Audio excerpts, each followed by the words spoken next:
موجز الأخبار من بريس 23. 3 تفجيرات بريف دمشق. سقط نحو 45 شخصا وعشرات الجرحى جراء 3 تفجيرات متتالية في بلدة السيدة زينب بريف دمشق، حيث تم تبنيها من قبل تنظيم الدولة الإسلامية.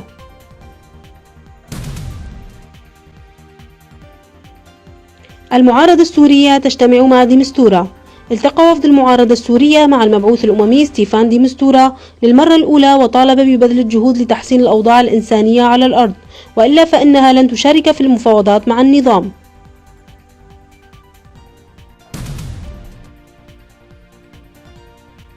الجعفري: هدفنا المشاركة في الحوار غير المباشر لإطلاق العملية السياسية.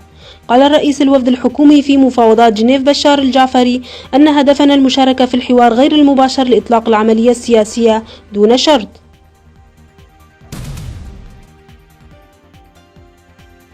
البرزاني في زيارة لبغداد.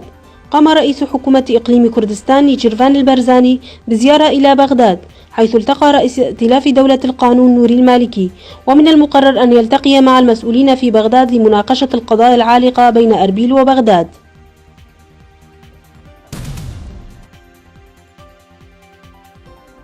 الشرطة التركية تطلق النار على انتحاري عند مدخل قصر أردوغان.